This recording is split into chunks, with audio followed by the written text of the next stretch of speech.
రాష్ట్రంలో ప్రభుత్వ వైద్య కళాశాల ప్రైవేటీకరణ నిరసిస్తూ వైఎస్ఆర్సీపీ రాష్ట్ర వ్యాప్తంగా ఆందోళన చేస్తుంది. దీనిలో భాగంగా రచ్చబండ కోటి సంతకాల సేకరణ రాజమండ్రిలో మాజీ ఎంపీ మార్గాని భరత్ ఆధ్వర్యంలో విస్తృతంగా జరుగుతుంది. సార్, జనాల దగ్గరికి వెళ్ళినప్పుడు ముఖ్యంగా ఈ ప్రభుత్వ కళాశాల ప్రైవేటీకరణ మీద ప్రజలేమంటున్నారు, ఏ రకమైన రెస్పాన్స్ వస్తుంది మీరు చెప్తే వాళ్ళ దగ్గర నుంచి? ఒక అంశం అండి, ఇవాళ చాలామందికి ప్రజలకి ఈ ప్రైవేటైజేషన్ జరుగుతుందని చదువుకోలేని వాళ్ళకి ఎవరికి కూడా తెలియట్లే. ఇవాళ మేము రచ్చబండ కార్యక్రమం పెట్టి వాళ్ళందరినీ కూడా ఎడ్యుకేట్ చేస్తూ ఉన్నాం. అమ్మ, మీ పిల్లలు ఎప్పుడైనా మెడిసిన్ చదవగలరా, ఎంబీబీఎస్ చదవగలరా? ప్రైవేట్ మెడికల్ కాలేజీలు ఉంటే, అదే ప్రభుత్వ మెడికల్ కాలేజ్ జగనన్న కట్టించిన మెడికల్ కాలేజీలు ఉన్నాయి. రేపు మీ పిల్లలు మంచిగా పరీక్ష రాసుకుంటే, నీట్ ఎగ్జామ్ రాస్తే వాళ్ళకి ఫ్రీ సీట్ వస్తుంది అని ఎడ్యుకేట్ చేస్తూ ఉంటే వాళ్ళ దగ్గర నుంచి ఒక రిటాలియేషన్ వస్తూ ఉంది. ఇది ఎట్టి పరిస్థితుల్లో మేము సంతకాలు పెడతాం అని సంతకాలు పెట్టి కార్యక్రమం వాళ్ళ నిరసన తెలియపరుస్తూ ఉన్నారు.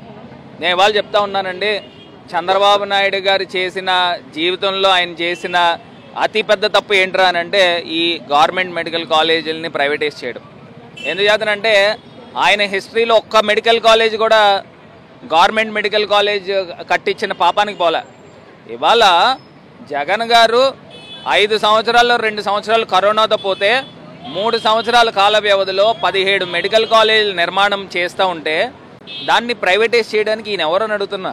చంద్రబాబు నాయుడు గారు. ఇంత అన్యాయము. ఇది ప్రభుత్వ ఆస్తి అంటే పేద ప్రజల యొక్క ఆస్తి. ఈ ఆస్తిని ఎట్టి పరిస్థితుల్లో కూడా ప్రైవేటైజ్ చేయనేమో. ఇది కాకుండా ఇంకొక విషయం తెలుసుకోవాల్సింది ఏంటంటే, ప్రతి హాస్పిటల్, ప్రతి కాలేజ్కి అనుసంధానంగా ఒక గవర్నమెంట్ మెడికల్ కాలేజ్ హాస్పిటల్ ఉంటుంది.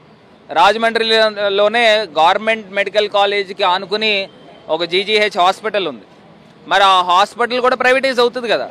అంటే మరి పేద ప్రజలు ఎక్కడికి వెళ్ళిపోతారనండి వైద్యం కావాలనంటే? ఓ పక్కనేమో ఆరోగ్యశ్రీ బిల్లులు కట్టరా, మరి పేద ప్రజలకి వైద్యం చేయించుకోవాలని అంటే ప్రైవేట్ మెడికల్ కాలేజ్ దానికి అనుసంధానంగా ఉన్న హాస్పిటల్కి వెళ్తారా? ఎంత అన్యాయం చేస్తూ ఉన్నారు. ఎట్టి పరిస్థితుల్లో ఈ అన్యాయం జరగకుండా అడ్డుకునే కార్యక్రమం చేస్తాము. రాష్ట్ర వ్యాప్తంగా పెద్ద ఎత్తున నిరసనలు తెలుపుతాము. మరి ఇదే రాజమండ్రిలో మొత్తం రాష్ట్రానికి తెలిసే విధంగా పెద్ద ఎత్తున రేపు 12వ తారీఖు కార్యక్రమం చేయబోతా ఉన్నాం.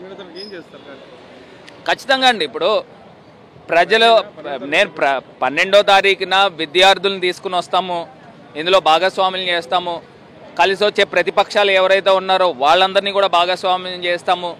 అదేవిధంగా వ్యాపారస్తుల్ని, ఉద్యోగస్తుల్ని, వీళ్ళందరినీ కూడా ఇన్వాల్వ్ చేసి ఇది ప్రజల ఆస్తి అంటే మీ ఆస్తి అన్యాక్రాంతం అవుతూ ఉంది, దాన్ని అడ్డుకునే కార్యక్రమం చేయమనే కార్యక్రమం. ఎట్టి పరిస్థితుల్లో ప్రభుత్వ మెడికల్ కాలేజీలు ప్రైవేటీకరణ కానివ్వమని వైఎస్ఆర్సీపీ నేతలు చెప్తున్నారు. ఎందుకంటే దాని ప్రభావం ప్రభుత్వ ఆసుపత్రిపై కూడా పడుతుంది అంటున్నారు. అదేవిధంగా ఈ నెల 12న పెద్ద ఎత్తున అన్ని వర్గాలను కలుపుకుని ప్రభుత్వ మెడికల్ కళాశాల ప్రైవేటీకరణ వ్యతిరేకంగా ఉద్యమిస్తామని చెప్తున్నారు. రాజమండ్రి నుంచి విజయ హరీష్ ఫర్ సాక్షి.